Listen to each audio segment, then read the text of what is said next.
Bonjour à toutes et à tous. Alors aujourd'hui on va commencer un nouveau cycle de vidéos qui j'espère vont être un peu plus courtes que les autres pour pas trop vous assommer de blabla. Une petite vidéo, une petite série pardon, de vidéos sur un thème qui m'a été suggéré par une amie, qui est le thème qui occupe pas mal de gens qui sont dans ce milieu-là. Comment concilier, alors ça va être très Harry Potter, hein, comment concilier sa vie de sorcière avec sa vie moldue. Comment faire coïncider tous les aspects de notre existence quand on est païen, quand on tire les cartes, quand on est magnétiseur, quand on est sorcier, bref, quand on a une spiritualité différente à celle de la majorité des gens. Donc aujourd'hui on va parler de pourquoi et comment faire son coming out. Alors pourquoi on va utiliser le terme de coming out? C'est quand même un terme assez fort qui est utilisé surtout pour parler de la sexualité, etc. J'ai choisi d'utiliser ce terme parce qu'il faut bien avouer qu'on est quand même une minorité. On fait partie d'une minorité spirituelle et non pas sexuelle, donc avec des habitudes qui peuvent aller à l'encontre des habitudes que les gens ont en général. C'est également une révélation qui peut entraîner des réactions négatives telles que des critiques, des moqueries, voire un rejet total. Donc on est bien dans cette idée-là de sortir d'un anonymat pour aller vers une révélation, et cette sortie n'est pas forcément simple.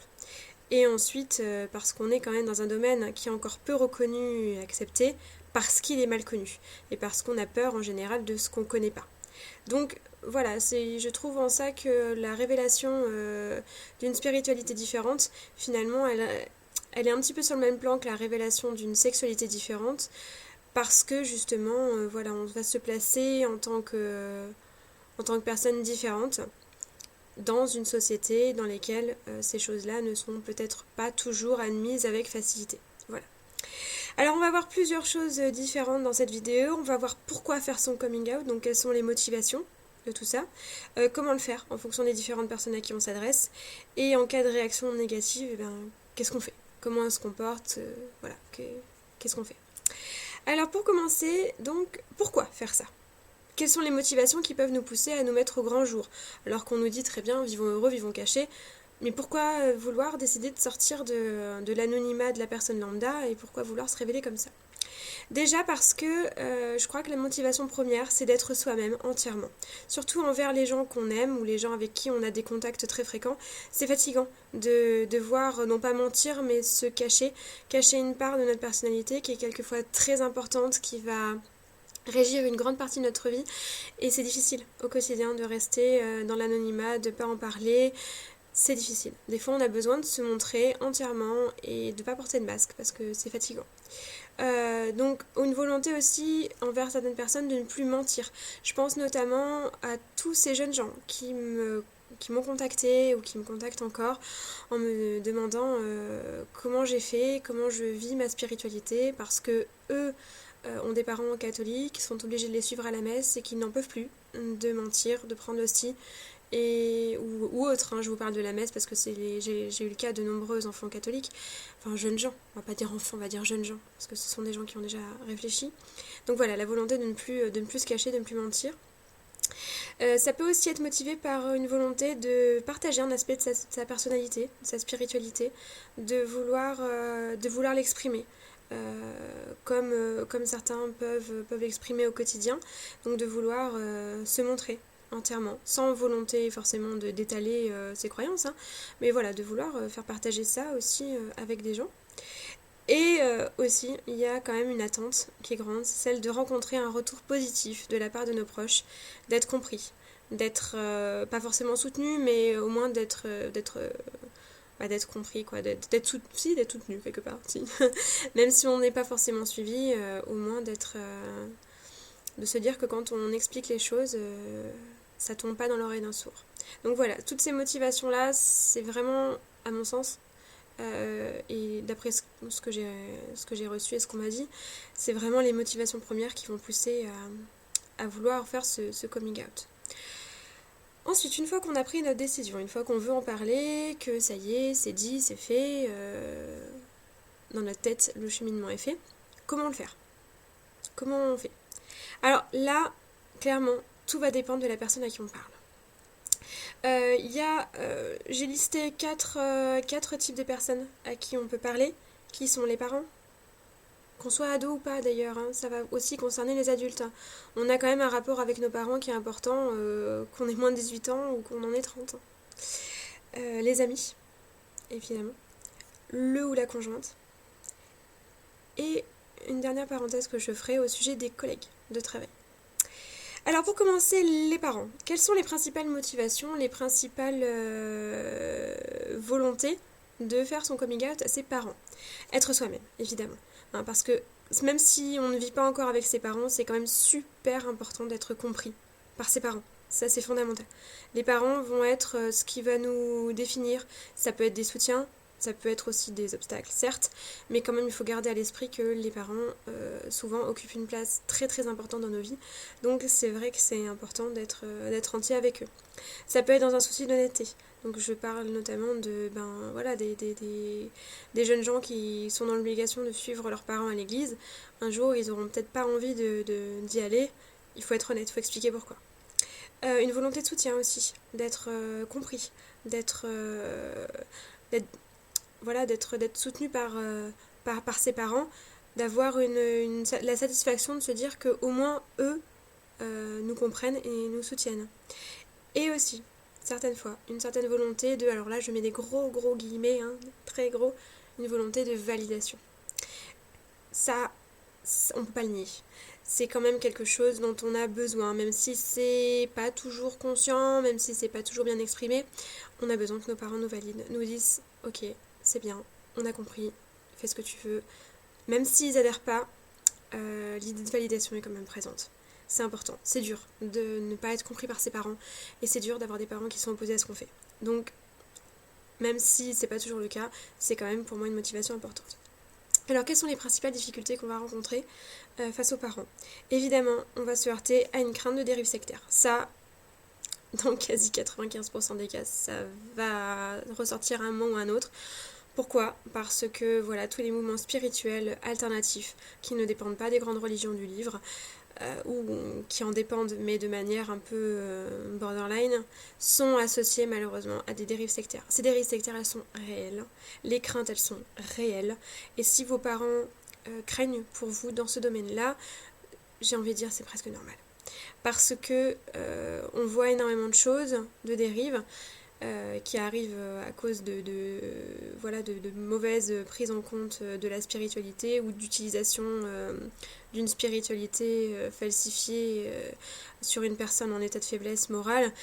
Ça, c'est réel. Donc voilà, on va se heurter, le principal obstacle, ça va être ça. Vos parents vont avoir peur que vous soyez tombé dans une secte, n'ayant pas peur des mots. Ensuite, il va y avoir aussi quelquefois une crainte du satanisme. Si vous pratiquez la sorcellerie, par exemple, notamment dans les familles catholiques, ça c'est une crainte à laquelle vous allez forcément vous heurter à un moment ou à un autre. Donc, aussi à prendre avec des pincettes, y aller vraiment de manière step by step, je marche sur des œufs. Évidemment, vous allez vous trouver confronté à la vision déformée par les médias, qui est mise évidemment sous le nez de tous les citoyens français, hein, on le voit tous les jours. Alors c'est malheureux, mais c'est comme ça. Les médias ont tendance à faire un énorme fourre-tout avec les spiritualités et à tout mettre dans un sac. À partir du moment où c'est un peu alternatif, où c'est un petit peu en dehors des clous, voilà, c'est sectaire, c'est illuminé, c'est complètement farfelu, bref. Alors attention à ça. Quelquefois, on peut tomber sur des parents qui ont une religion qui est opposée à ces pratiques. Hein, les catholiques, les musulmans qui sont pratiquants, hein, je parle évidemment. Après, il y a des branches multiples, mais certaines branches des religions monothéistes sont très fermement opposées à tout ce qui se rapproche d'une pratique magique, y compris la cartomancie. Attention à ça. Il y a aussi l'idée qui peut s'imprégner dans la tête des parents d'une passade d'adolescents, d'une partie de la crise entre guillemets d'adolescents, et où il va falloir bien expliquer donc que c'est pas le cas, que ça fait pas partie d'une provocation, que si on a choisi cette voie-là, c'est pas pour pas faire comme eux, c'est pour faire comme nous on le veut, comme c'est ancré en nous. Donc voilà, ce sont ces choses-là contre lesquelles il va falloir se préparer en fait. C'est Ce sont voilà, les principales difficultés qui vont être présentes.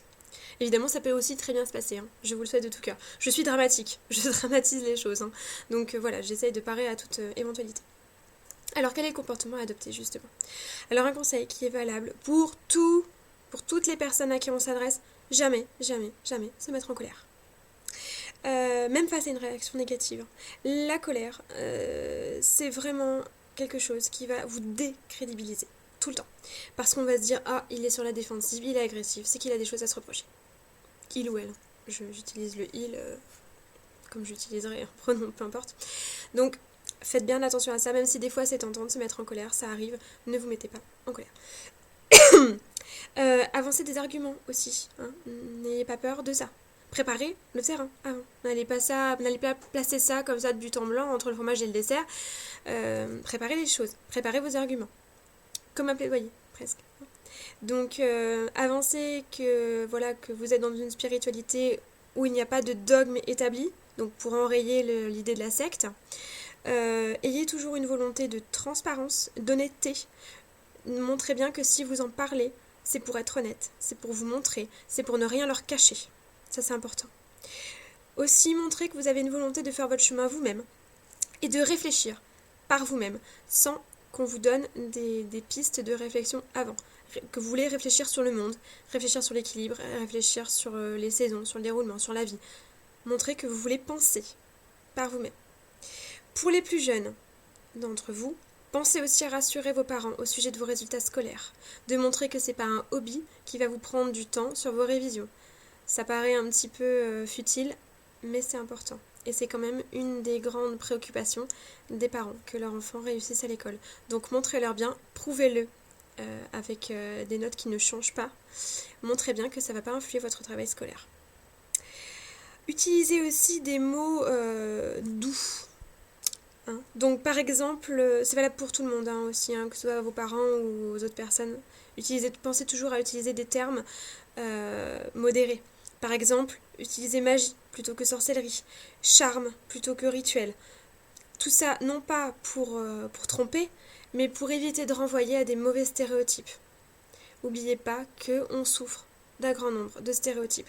Donc autant essayer de ne pas mettre de l'eau au moulin. Utilisez des mots qui ne vont pas renvoyer à ces stéréotypes-là. Et qui veulent pour autant dire la même chose. Savoir aussi, très important, savoir écouter le retour. Écoutez ce qu'on a à vous dire, écoutez la réaction, ne vous braquez pas. Et nuancez les réactions négatives plutôt que de vous y opposer radicalement et de manière agressive. Nuancez. Le oui mais, il est super important, c'est triste à dire. Mais voilà, essayez de... Ne vous braquez pas, ne vous fermez pas, essayez de rentrer dans un dialogue. Ça, c'est super important. N'oubliez jamais qu'une attitude calme et posée, c'est la garantie d'une personne sûre d'elle et lucide. Une attitude agressive, ça va démontrer de la culpabilité et de la défense. Donc, soyez dans le positif. Avec vos amis, quelles sont les motivations? C'est les mêmes qu'avec vos parents, plus un éventuel partage avec des gens qui pourraient penser de la même façon que vous. Et oui, parce que imaginez que eux-mêmes soient dans le même cas que vous, mais qu'ils n'aient pas encore fait leur coming out.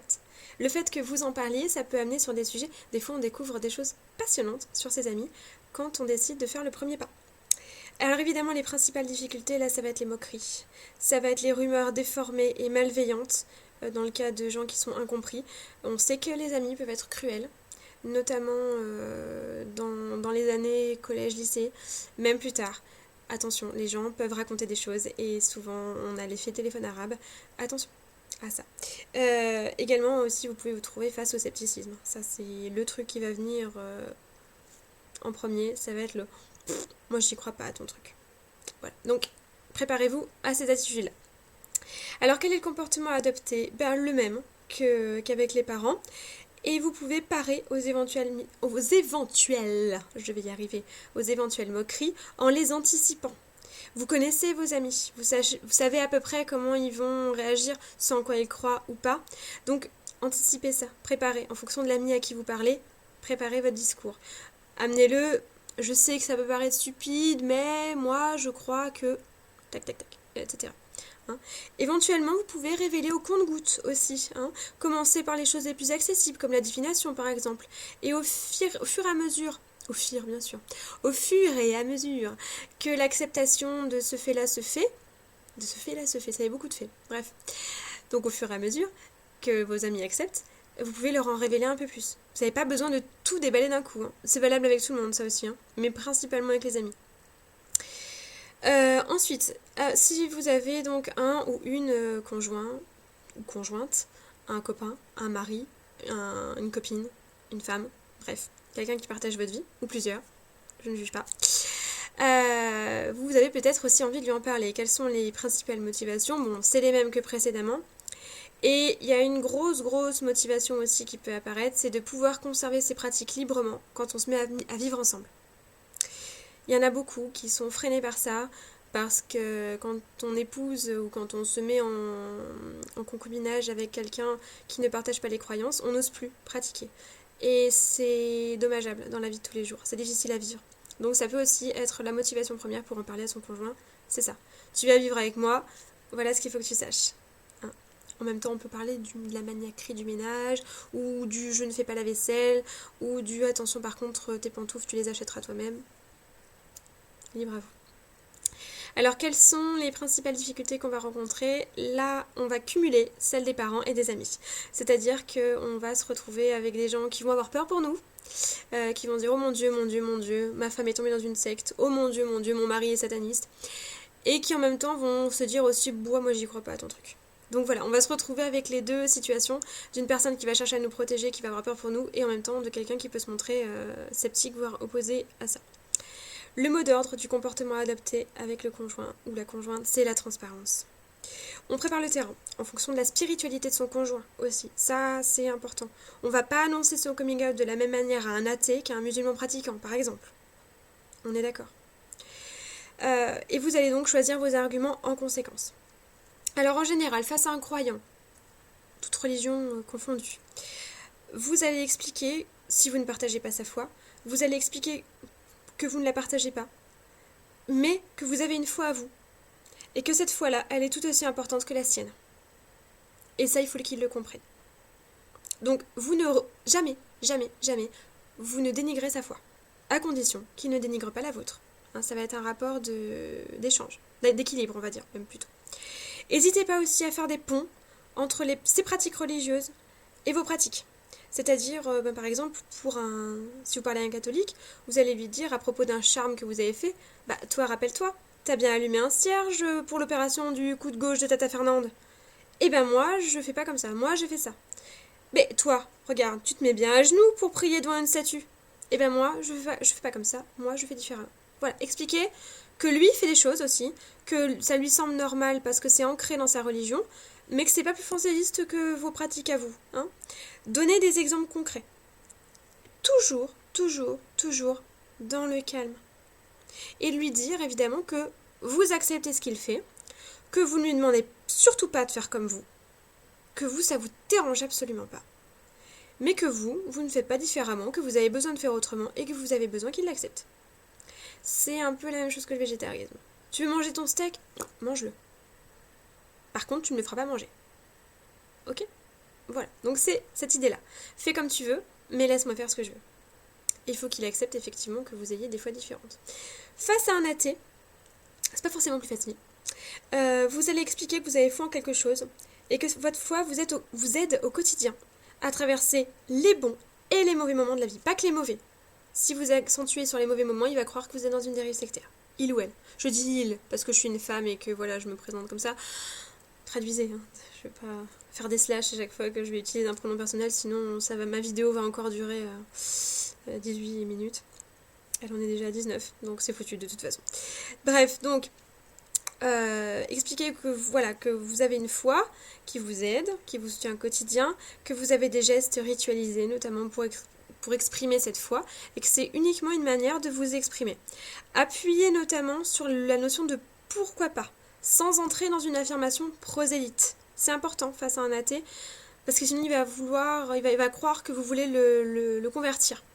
Faites des ponts avec les religions les plus connues, les plus acceptées entre guillemets par la société, ou avec des exemples concrets.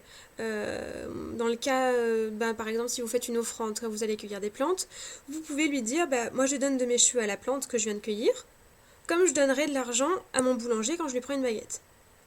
Faites des ponts avec des choses de la vie courante, de la vie concrète. Et montrer que c'est symbolique, mais que ça a quand même un écho dans la vie concrète, que ça ne vient pas du ciel comme ça, que c'est pas quelque chose de complètement farfelu que vous faites. Surtout, n'utilisez jamais son athéisme contre lui ou contre elle. Ne tombez pas dans l'écueil du « de toute façon, toi tu crois en rien ». Ça, c'est la meilleure manière d'avoir quelqu'un en face de soi qui va se fermer. Acceptez les retours, argumentez calmement pour exposer votre point de vue. Gardez toujours dans la tête que vous êtes dans une optique d'explication.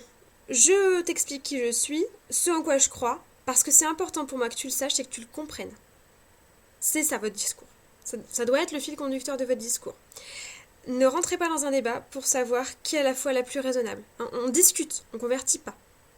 Donc restez dans une optique comme ça de je te montre qui je suis, je te demande pas de faire pareil. D'accord ? Alors, en ce qui concerne les collègues, qu'est-ce qu'on fait ? Qu'est-ce qu'on dit ? Qu'est-ce qu'on tait ? Moi, je vous conseille, alors ça c'est une vision tout à fait personnelle, comme tout le reste d'ailleurs, vous en faites ce que vous voulez, de ce que je vous dis, je ne vous donne pas d'ordre ni quoi que ce soit, je vous parle juste de mes expériences à moi. Moi, je pense qu'avec les collègues, il vaut mieux garder quelques distances entre la vie privée, qu'elle soit spirituelle, personnelle, sexuelle, tout ce que vous voulez, et le travail. Il faut quand même garder un minimum d'intimité et un jardin secret. On peut répondre en cas de questionnement, toujours en choisissant ses mots avec soin, garder à l'esprit qu'on va utiliser des mots qui ne vont pas nourrir les stéréotypes communs. Mais par contre, faire étalage de ses croyances, ça peut quand même être assez mal vu. Gardez à l'esprit que quand vous allez travailler, vous allez travailler. Et que vos collègues, sauf quelques exceptions, ce ne sont pas vos amis, ce sont des gens avec qui vous travaillez.